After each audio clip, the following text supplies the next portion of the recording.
Right, hello, you're watching Your New Favourite Song, an Enrons podcast, and we'll be talking about Earthly Delights, the new EP by Pezeshkian.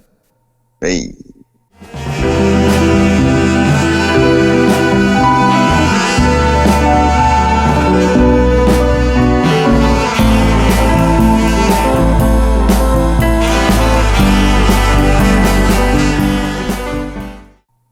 Hello and welcome to Your New Favourite Song, a podcast brought to you by the Enrons.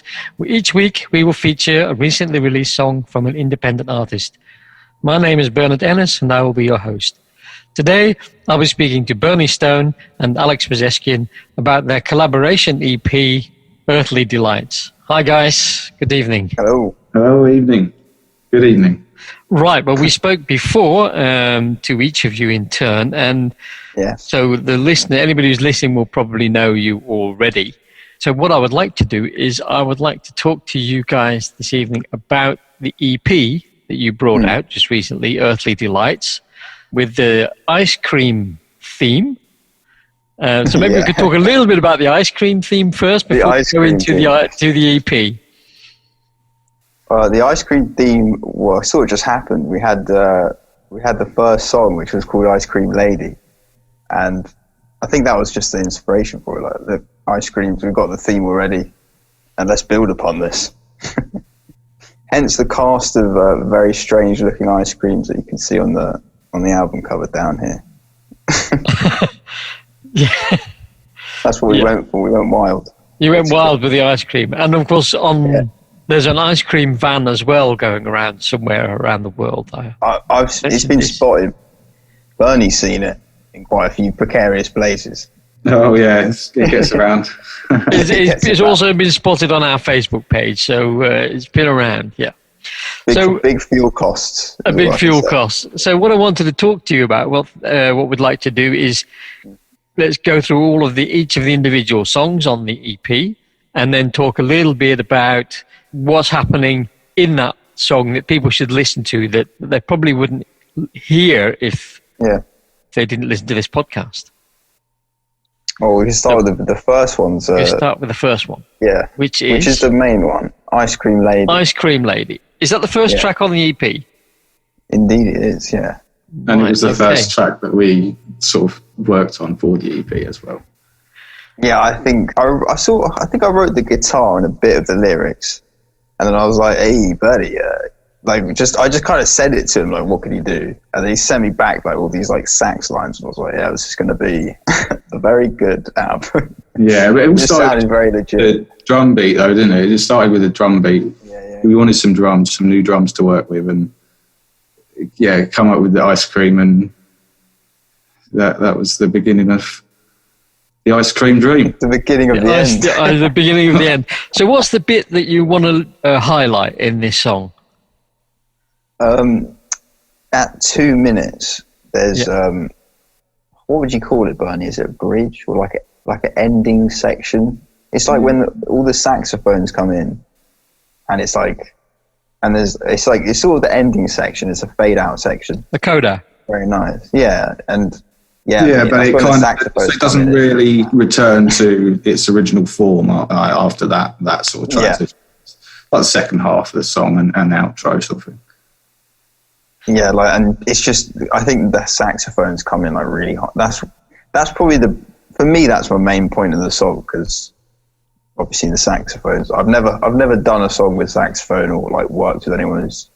Do you know what? I really haven't until this. Like I've done a couple, a bit on the Teapot Factory and before, and just a couple of songs mucking around, but not recording it to the extent of what we did with Ice Cream Lady.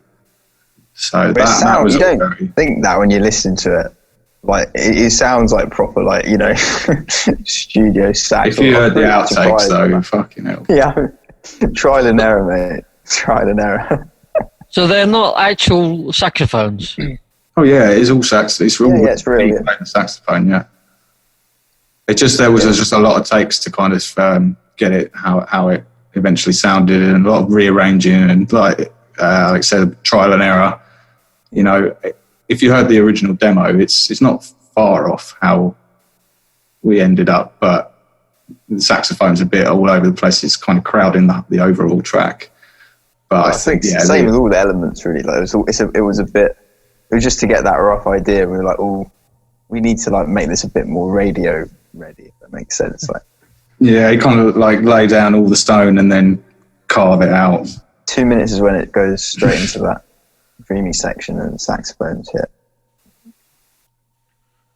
And you've also got this guitar thing going on. This is why I said it sounds a little bit like funky rock music. That guitar sound that you've got, that kind of twangy, a bit reverby guitar, I think. It's that chorus likes to use, I think. Yeah. Chorus. I think it's like, I think I use a lot of the same effect, like combos on my guitar. Also, the guitar I'm using has got really sort of twangy sound. Even when you're on the neck bridge, it's still got like, it's just got that really present sound. Like, are they all single coil pickups? Yeah, they are. Yeah. So it's like, but I'm always playing on the bridge pickup. I think because it's a really twangy guitar, like naturally I'm trying to lower the tone on it.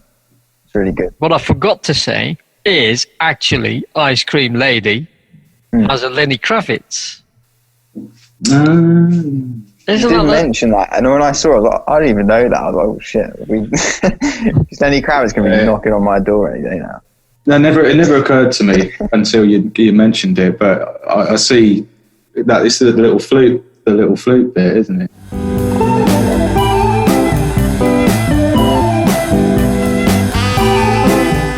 How you gonna go my way? It's like a subconscious thing, maybe. Or we're scam artists. Or you're scam artists. And this is all a ruse. This is all a ruse to get sued by Lenny Kravitz for the publicity. No, he's hired us to like repopularize him. Oh, right. Well, put in his melodies and songs. Oh, okay. So he actually originally wrote that song all on the bamboo flute. Not a lot of people know that, but because we've got that bit of inside information. So you've stolen his original bamboo flute recording of don't tell him Go My Way. You can't reveal any more secrets. The original master tapes, but don't tell anyone. The master tapes, the bamboo master tapes. So you actually recorded that you've transposed that up to a flute, and the flute is what you hear on that recording. Yeah, that is me. That is a bamboo flute. Oh, hang on, I've got it here. I think this is the key. I used the A1. Oh, go on, play the. Oi. Yeah. That's beautiful. Yeah. Lenny's got more of a. Yeah, more of a. That was amazing. That was amazing. That reminds me of Street Fighter. You ever played Street Fighter? I love it. It's such a great little bamboo flute, man. One of the best little. Right, so now we're going to go on to Silver Linings, which is the second song on the EP, and you're going to highlight the saxophone at 154? 154, yeah. And why is that? What's so special about that saxophone bit? It's a nice little direction change. Yeah, well, I mean, the song. It's quite a loop sort of thing up until that point. The backbeat and everything is very much a loop until that, and it really. Was it bongos? There's a bongo, constant dun dun dun dun dun dun dun dun dun going throughout the whole. And I think that stops there, and then we just had the idea to kind of pack it out and have this really full sort of outro that fades out. I don't think we took it quite as high as I would have liked. We had the kind of Santana thing in mind, though, just with the organs really open everything up. When they're just blaring out. Tell me what's new. I just get by.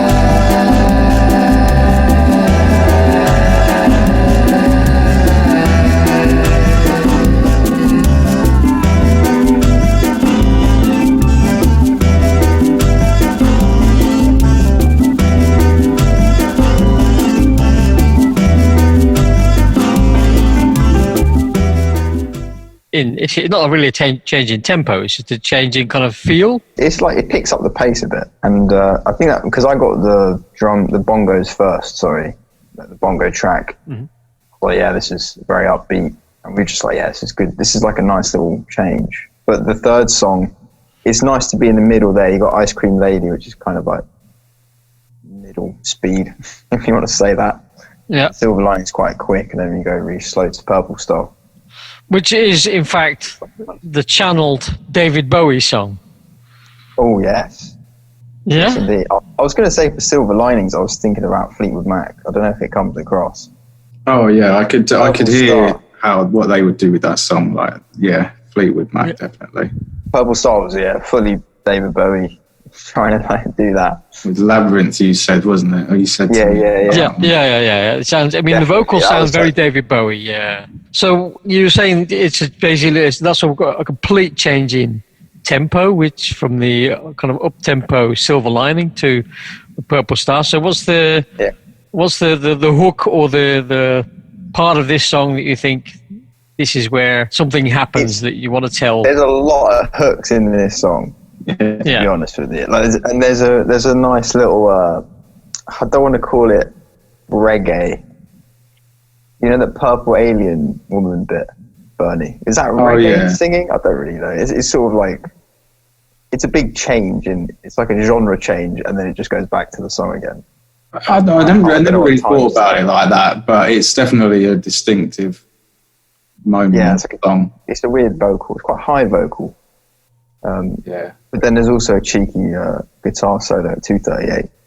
Yeah, there's just not a lot of nice harmonies going on. I think vocal harmonies and keyboard bits as well. Yeah. I enjoyed playing the keyboards on that one. Oh yeah, the keyboard is nice, especially coming to the end when it's like fading out. Yeah, it's like a ballad. Nice. This song. It's one of my favourites actually. Same actually. And the bass guitar as well on that one. You bass guitar on that one, didn't you? You played the bass. Yeah. On that song. I'm getting now.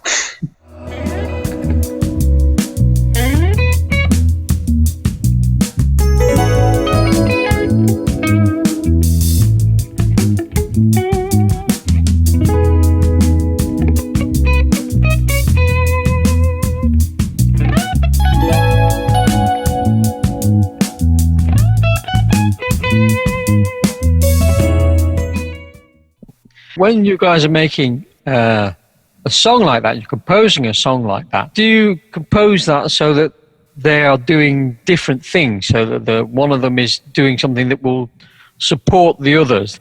Yeah, I think you're always trying to do that, even if you're not, like, you know, when you go, it doesn't sound quite right, I might have to re-record it. I think that's what you're trying to make it fit in with the rest of the mix, basically. But yeah, I get what you mean. It has to be different because... Yeah, the arrangement-wise and the actual sort of, the harmonic structure, I suppose, or whatever you want to say. There are different instruments are playing different parts. You know, there's not really a lot of duplication going on. Like, you want to be, you can add loads of instruments, but sometimes they'll just get all like meshed together in the mix, and it's kind of like...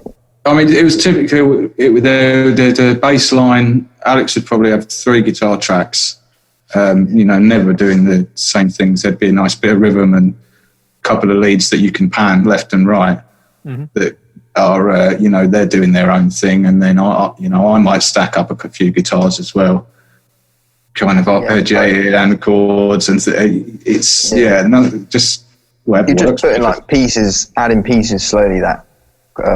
complement what's already there. Yeah. I suppose, That's why I love the keys on Purple Star, because it's like, we had this whole mix, and it's like, we need to just add like a little sprinkle thing onto it.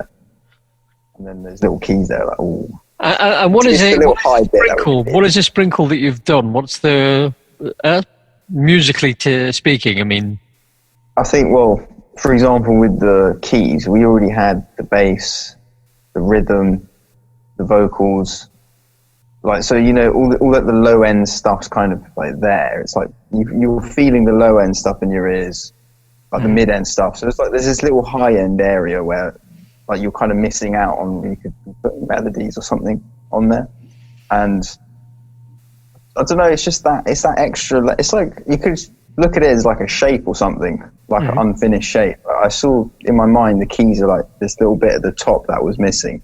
Yeah. And then once Bernie put the keys on the top, it's like you've got a perfect whole picture there, really. It feels like a complete song. Yeah. And anything else we add would feel like clutter. I think that's what the sprinkle is, you know what I mean? It's like just that little extra, you know. Like once you've added the sprinkles, like that's where do you go from there? Like unless you want to put some fucking icing on and then another layer of sprinkles and then, you know, stack it up or whatever. Little icing, exactly, mate. It's cooking, mate. You're just cooking. You're baking. I think most people would probably not even realize that that's being played, but they would feel that there's something going on. And that's what I want to try and do a little bit in this interview, is kind of get the hidden bits that you've stuck in there that probably wouldn't be noticed unless somebody was specifically listening for it. Well, I mean, I don't think, because I kind of mixed and mastered the whole thing ultimately. I don't think really there was anything that we sort of hid in there. Everything that was in there for a good reason, and it was kind of meant to be heard just as it was. But it's difficult because, like, for me, I really enjoyed these songs. You know, I really liked them as just, you know, a fan of music, and like I actually just really enjoyed them. It wasn't just like I would make some songs and release them. They're good. I think they're good songs, and I like the elements that are going on in there, so I don't have to listen out specifically for anything in particular. And it's difficult for me to kind of think in that way of how somebody else is going to hear it. That's the thing, though, when you're trying to do it all yourself. You know, you're always going to have that bias, I suppose. You can hear everything loud and clear, but maybe actually you haven't mixed the bass very well, and someone else isn't going to pick it up. So it's like that's my answer. Also, subtle elements. There is no like subtle things that you would pick up on, like synths or, you know, most of the stuff's just like you know, it's right there really. You can hear it in the mix quite clearly. But right, so let's move swiftly on to Sweet Tooth, which is one of Bernie's songs, and this is, I guess, carrying on the ice cream theme, Sweet Tooth, or not?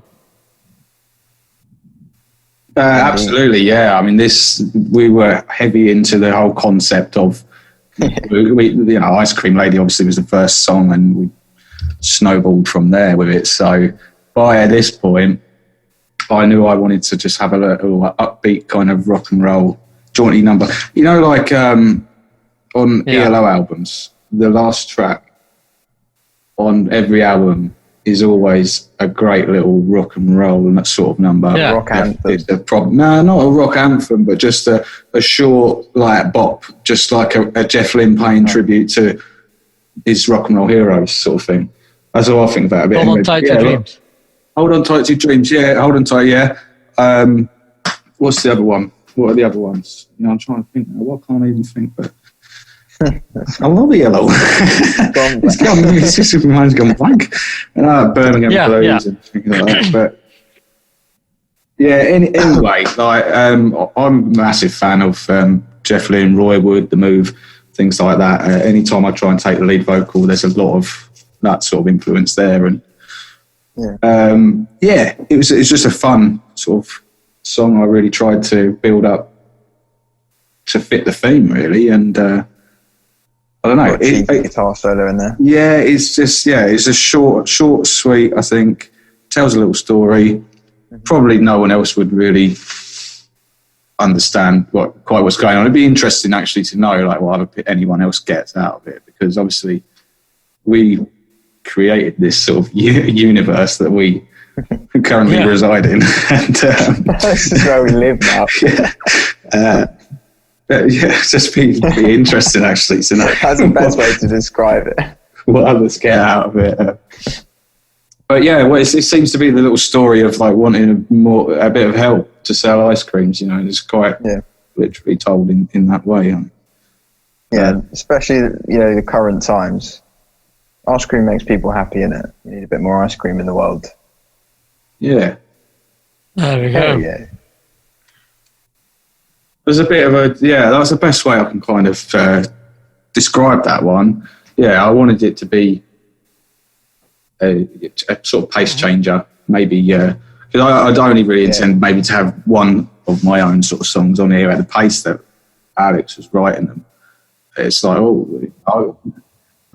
let me get my stuff in as well. Hold on, mate. I've got some songs in here. So yeah, it's just that, and there's a nice bit of saxophone that sort of comes out at the end. Yeah, it's just an excuse to get that in there.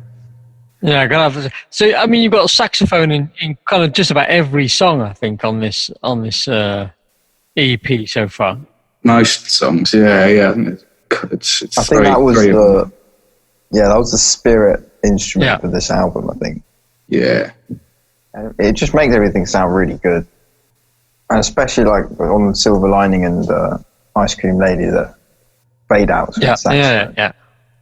Lovely.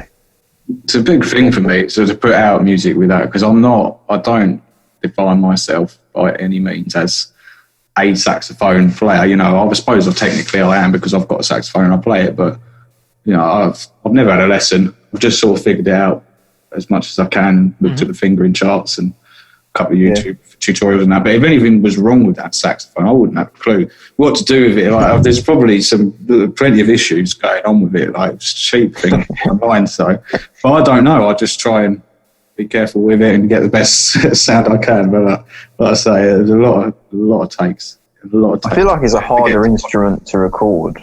Oh, definitely. Like so dealing with power and stuff, you know. So loud. Yeah. So how did you record it? I mean, that's something I think, you know, getting into recording myself, how would you record? I mean, you've got a lot of wind instruments, so how do you record them?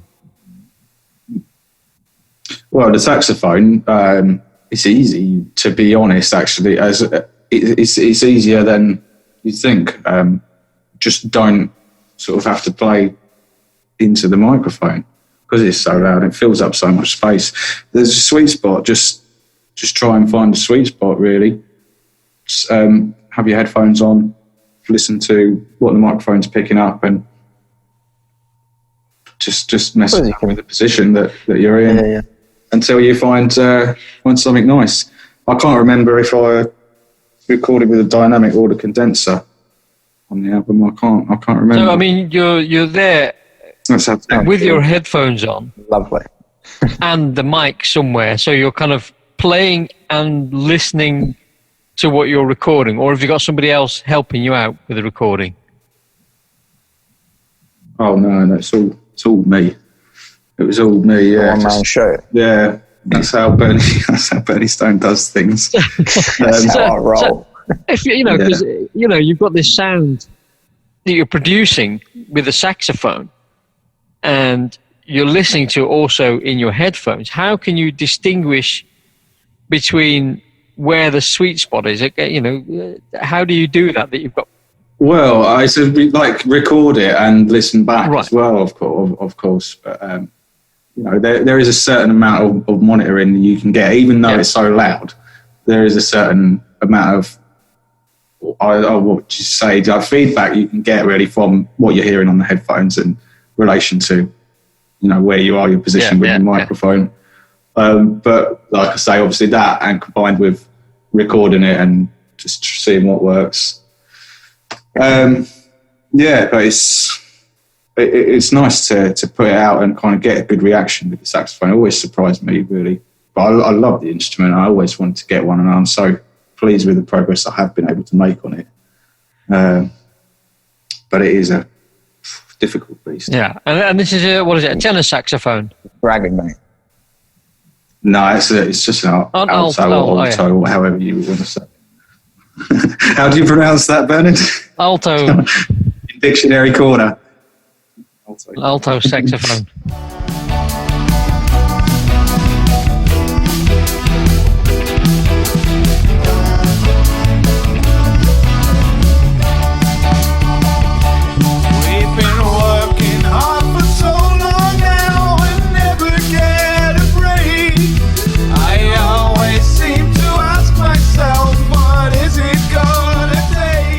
I'm I'm trying to think though. Like, is there something in the songs that there's like a really stand out? There's like in Blue Square, the next one, or fifth track. There's like a tiny little bit of saxophone that I know is there, and I think it's like one of the best bits in whole EP. But so that's the only thing really that I could think. Maybe if you really listen out for it, that's one of those moments. But to be honest, it just didn't quite turn out as high up in the mix as I'd hoped. Like when listening back on Spotify and things like that. So it's like, where did the saxophone go on that bit? Oh, it's still there, but it's yeah. I mean, that's in Sweet Tooth. And where? Yeah, you go Welcome to Space, and then it just goes. No, sorry, not Sweet Tooth. The one after that, Blue Square. Yeah.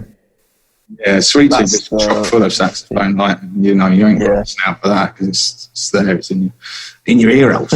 Yeah, we got like that. The Blue Square is quite. We've got a lot going on that one. This song is a bit more up tempo. Yeah, I'd say. Well, not as up tempo as Sweet Tooth is. It's a little bit slower than Sweet Tooth, I want to say. There's a kind of a Strawberry Fields kind of a feel to it. Yeah, I'd say it's more like a Purple Star kind of vibe. It's more like a ballad in that same kind of style almost. It's very dreamy and spacey. What's the idea around this song? What's going on in this song? Like Blue Square, like, what's the word? Like you're feeling blue and you feel like a square, I guess. That's kind of the thing. But then there's a lot of funny sort of sayings in there. It sounds like it's just like a lot of metaphors. Such as? Like, I mean, I feel like there's like a lonely man with a time machine. Like, I just saw someone post a comment on about Blue Square, and they said, "I love the concept behind it." And I kind of thought, well, I love the concept, and I thought, like, that's great, but I wouldn't know what he's on about. I love the concept really because it's just one of those things that the lyrics I think are very. Like, there's a lot of imagery really in those lyrics. It's quite strong, and it's very open to interpretation. That's the way I see it. But I just thought it was interesting that someone just said that, they love the concept, and I thought, what?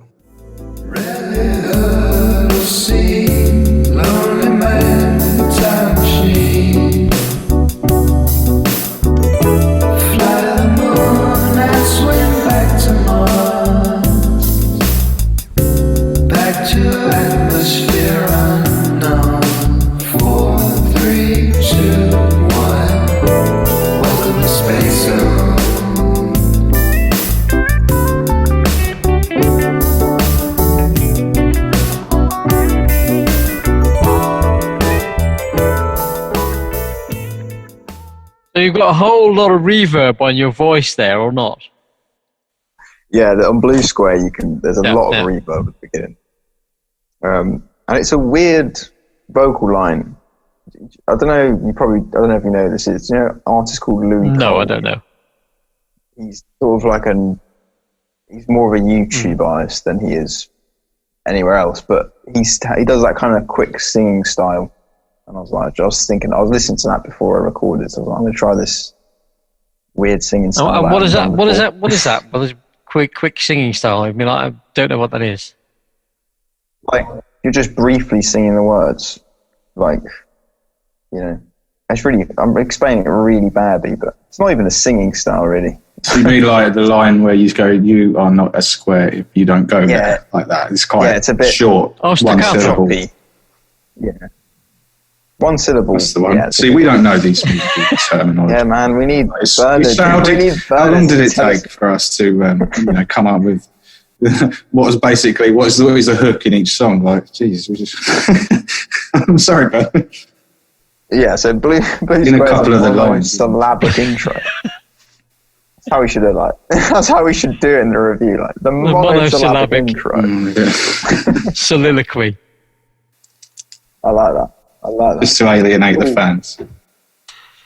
Right, and now then we're going to come to Sugar Vision, which is another ice cream song or not? Indeed. Sugar Vision's is a sort of a story one, isn't it? I'm quite usually I write a song like, I've got to make it a story, but I think Sugar Vision sounds like a story without going off track too much. Very proud of that. Yeah, it's like narrator. Very weird story. Yeah, almost. I suppose I'm trying to narrate, and I get it kind of. So what? You got cheeky keys on that song. I put 144 fade out, Bernie keys. And what's so special about those keys? What's going on? Sprinkles again, isn't it? Just nice on the ears, really. Just nice on the ears. Go ahead, Benny. I was just going to say, I think it's the sprinkles again. So you're just adding that into the high end of the mix. I'm just trying to think specifically which keyboard part that is. I know the bit you mean. There's probably about 3 keyboard layers that come in on that part, or there's one more that gets introduced to the 2 that have been kind of playing throughout. Rainfall-y keyboard, isn't it? Yeah, that's it. Right, that descending thing. That's just this one keyboard that you're saying that you've added in as doing this descending arpeggio, and that's the sprinkle, let's say. Sugar Vision, you said it was a few, wasn't it, Bernie? Yeah, there's just a nice little keyboardy bit that starts into the outro, which you've got. There's some nice bits going on in the outro. I mean, I love the bass line on Sugar Vision.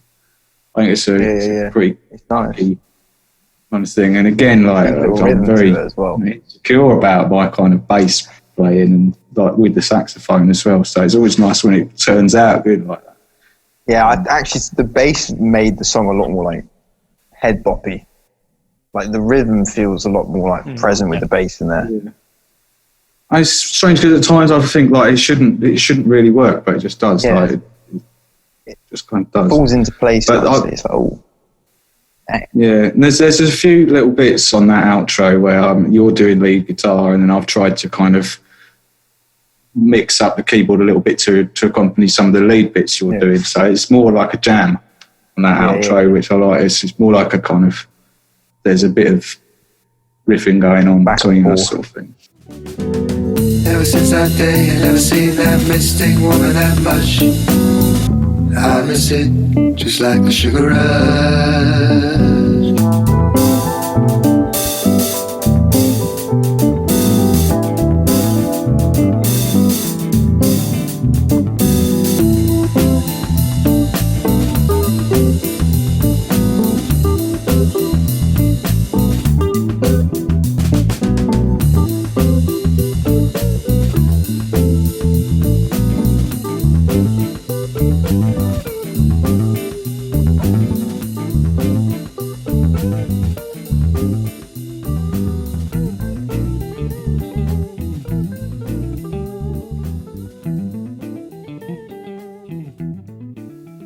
Yeah, I like trying to get it to sound like that because I love that sort of thing. It feels like a live session, doesn't it?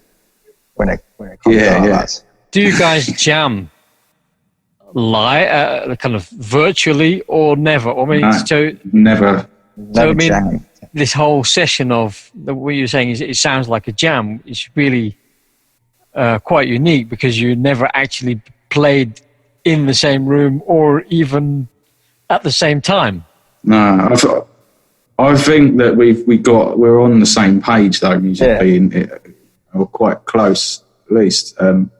Share a lot of influences and just I don't know, for me anyway, it just kind of come quite naturally really. Like we don't have to discuss.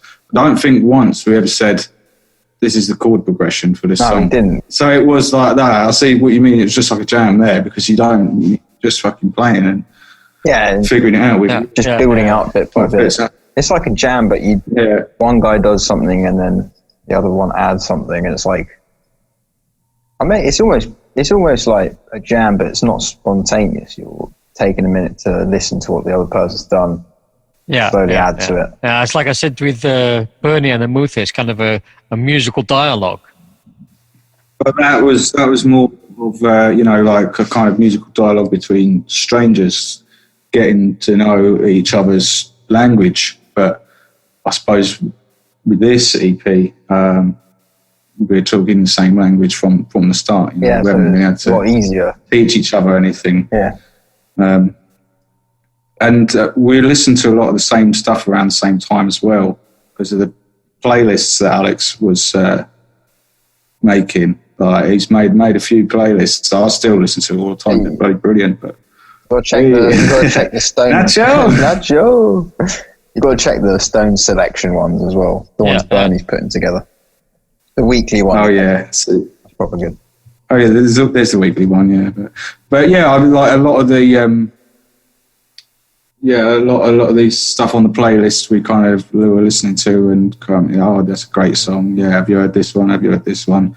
And it's just a very natural kind of collaboration. Right? Yeah, like if Bernie adds something, it's not like, oh, yeah, can you change this or something? It's like, oh, that's nice. Like, even if I wasn't thinking of like a different element, like it would be like surprisingly good. Like, oh, it's just like, and you get more inspiration to add to the song. Yeah, cool. Oh, nice. Because like the recording I sent off to him, whatever I do, I'm like, oh, I can't think of anything else right now, so I'm just going to send this off. And then he'd send something back, and I've got so many more ideas now, because it's like it's not a new song, but it's the new impulse into the song to give it, lifts it up. Yeah. Beauty of it. Okay, and that brings us then to the final song on the album, number 7, which is Rotten Candy Apples. I think Bernie made this song amazing with it, like the way he structured everything and the way it like ends the album, or EP or whatever you want to call it. I basically put 240 Jingle Bell, because this was Bernie made this bell jingle to go at the end of the song. I just think that was the nicest touch there.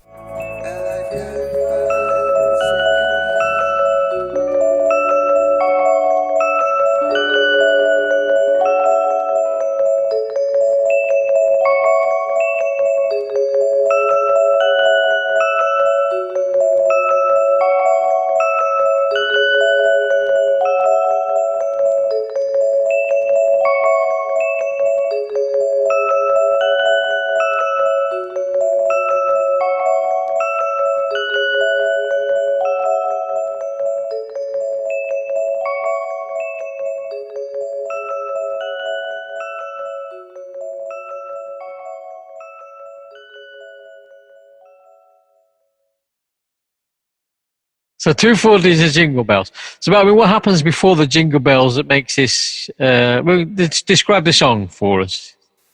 Well, I'll start because I sort of started this one up. It was something that began a few months ago before we'd started the collaboration. So it was tambourine, a bit of my vocal sort of chanting that I got going on. There's some charango and some ukulele. I think a bit of guitar. And, you know, I was trying to capture an Inca vibe, you know, the South American kind of style with that song. I sent that over, and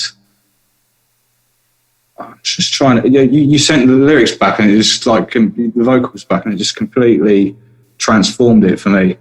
It was a difficult one though, because it's quite a different sound from the start to all the rest of the tracks on the EP. Like, there's no strong drum beat, there's no chorus guitars, there's not like the keyboards and things like starting up. It's acoustic and the tambourine and me wailing away. But yeah, and Alex sent over a version with the vocals, and it's just transformed the whole thing, really. But it was quite easy to write vocals over it though, because it's like all those bass, all that, like the charangos, and like it really helped me sort of, what's the word? Like the character of the song was there, like straight away. Because Bernie sent me like a whole load of instruments that were, it's like the meat of the song was like pretty much there, and it's got. I think there was a few more bits as well, actually, that got sort of ended up not in the final mix. I think we at one point though we even debated scrapping that because I was we actually struggling. But that's like one of my favourites actually. Yeah, it works so well. I think it's a great closer. Actually, I'm really proud of how it turned out. It's a proper closer, right? Well, that's a good way to end the EP, and it's going to go this ice cream theme. So, what are the things that we should be looking out for on your social media, and what's next? Oh, I don't want to reveal too much, but like I said, Bernie's building a game for this, so you can experience the ice cream world, in your own home. We're trying to immerse people in this, but we've also got that EP coming out, don't we, Bernie? Called Television. That's on the horizon, my friend. Oh, right. Soon. And also, we have got a live event that we're going to do, which we'll put. So keep an eye on on our social media page, and you'll find out when you can meet Alex and Bernie in person, or let's say virtually in person, and ask them questions and just basically have a chat. So that's going to be coming up very shortly. So all that remains for me to do for now is to say thanks again to Alex and Bernie for being great guests 3 times already, and I wish them a lot of success with this EP. Cheers, mate. Thanks for having us. Yeah, thanks again, Bernard. You're welcome, Bernard.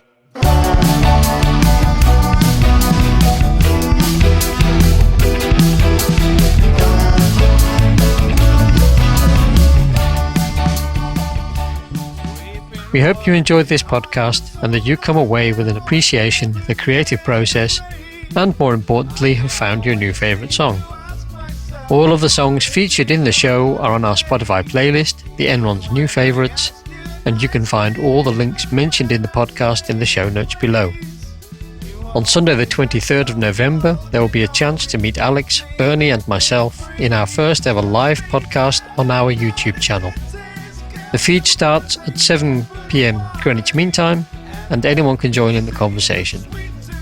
If you enjoyed this podcast, then please hit the subscribe button.